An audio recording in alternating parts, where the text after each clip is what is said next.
Hello and welcome to another ProElliottWave.com video analysis for November 6, 2013. In this video analysis, we're going to be covering the Dow, S&P, dollar index, and the gold markets. So let's get started. Starting with the legal matters, as always. This site and services and video analysis are for educational purposes only. Investing in securities, forex, and futures markets carries a high degree of risk, and you can lose all your investment money. All opinions expressed and data provided herein are subject to change without notice. The services offered by us may not be suitable for all investors. The material is not intended to provide and should not be construed as providing individual financial, investment, tax, legal, or accounting advice. You should consult your professional advisors prior to acting on the basis of the information herein. For further information, please contact us at ProElliottWave.com. Let's go into the calendar. Tomorrow morning at 8:30 Eastern Time, you will have the UCB press conference, which is a highly anticipated event, along with the unemployment claim numbers from the US. These two will be a market-moving event, and most investors will be waiting to see how this pans out, and the action is going to be hot and heavy, so be very careful. Along with that, you're going to have the pound and some euro news coming out tonight, so trade carefully during these times. Look at your economic calendars for further information and keep up to date with those. Okay, diving right back in, I will start actually, let's go back and start with our weekly US 30 chart, which is the Dow chart. In here, you will see that we're in a very bullish run in the Dow, going back from the very lows that we started from 66.56 and March of 2009, and we've been going up steadily during this time. And the count that we have is either forming an A, B to a C up here, or a 1, 2, 3, 4, and a 5 moving on further. Our count is very bullish, and we've gone with the impulsive move until we're proven wrong. There could be a chance that this might come back into the price of the 1, 2 territory. In that case, it could not be the end of that C wave. It could still be an ending diagonal pattern forming. We really have to wait and see. However, in this count, or the wave count that we have at this point, we formed it to October 2011, and we're moving up. And if we zoom in, we see the 1, 2 forming a 3 up here somewhere, and then a 4, and then a 4 to a 5. Now let's go into daily. You'll see that our wave count from the 1, 2 is as follows: 1, 2, 3, 4 to a 5 to form the 3. The 1, 2, 3, and here we are forming and it's sort of an expanding triangle, and we'll really have to wait and see if this was a flat correction, a regular flat, and this was our A, B, C, and we've started our bull run to the 5th wave, or we're forming this triangle. I tend to believe that we're forming the triangle, but I could be very wrong in this situation, and I don't think any Elliottian can say with complete firmness that they are sure at what wave count we're going to be anticipating in the next couple months until it really shows itself. If we go in and zoom in, we can see an ABC pattern to form the D. Actually, let's zoom out so we talk about this further. You do see the A, B, C, D forming, and if you want to come down and get the E, the range is about 1,200 points in the Dow, so it's very doable, as you can tell, since really, if you look at it going all the way back to the May of 2013, we've been going zigzag up and down, sideways, till the market decides which way it wants to move. So, going and taking a look at this further, you would see that we had a good bullish run today, which kind of is really testing our wave count, because I proposed a wave D up here.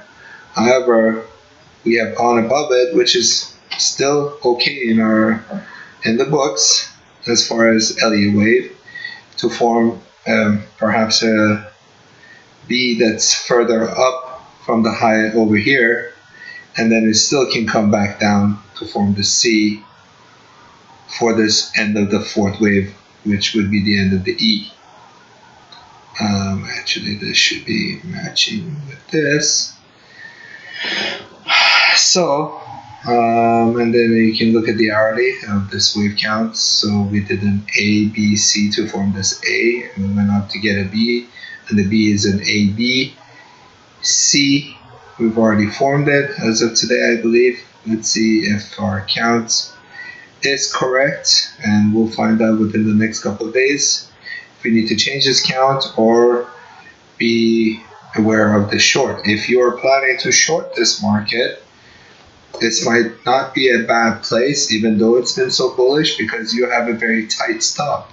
Anything above this point would be invalid, and a wave count would be invalid.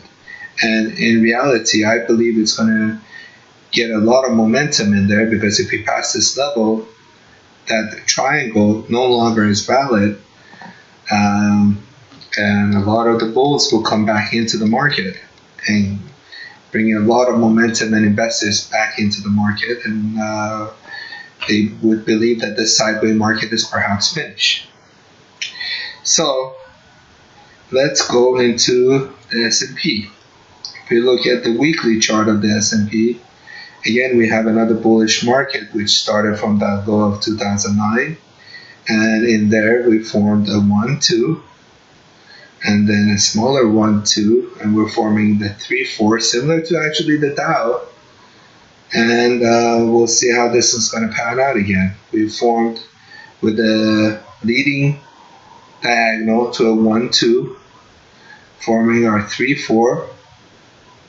Somewhere in here, whether this was a 3-4 or this was the top of the 3-4, we have to wait and see.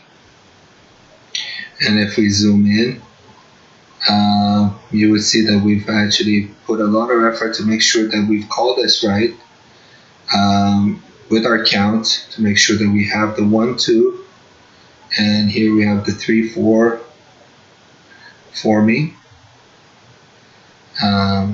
This could be very similar to the Dow. But here, as I predicted, we have a 3-4 ending with actually an ending diagonal forming here. ABC to a 1, to a 2, to an ABC to a 3, and I believe somewhere around here we will come back down and meet this trend line for a completion of 4, and if it meets somewhere in our Fibonacci levels of the 61.8, it would make a lot of sense and validate our count, and we will go from there.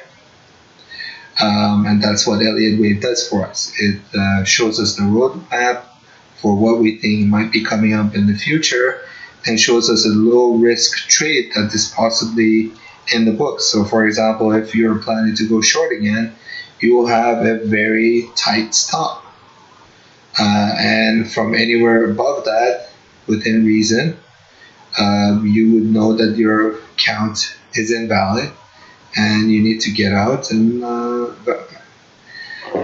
investigate further where you need to be at this point. So, zoom in to see the hourly. We have an A forming a B, and perhaps we're going down.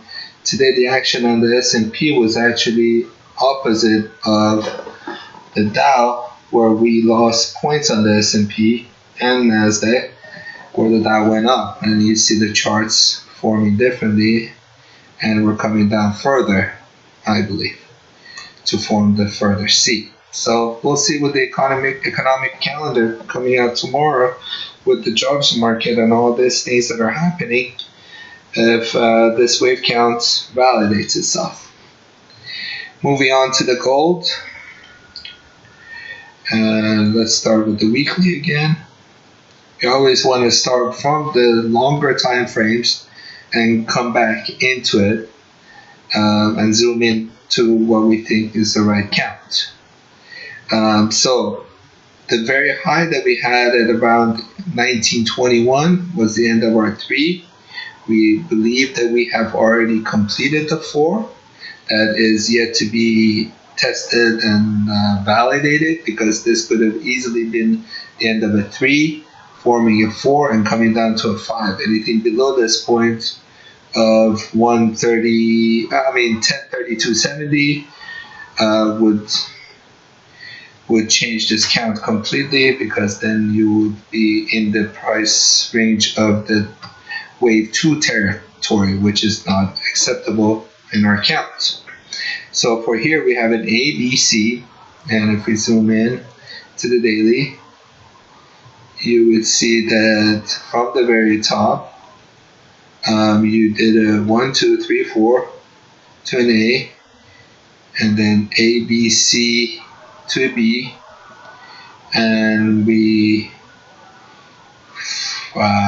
from there we have an A, B, C down to our 4.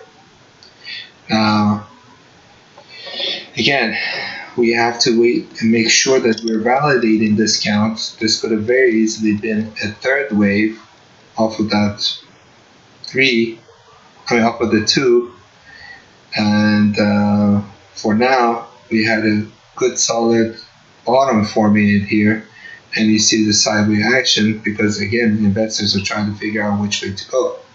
I believe we formed a 1 and a leading triangle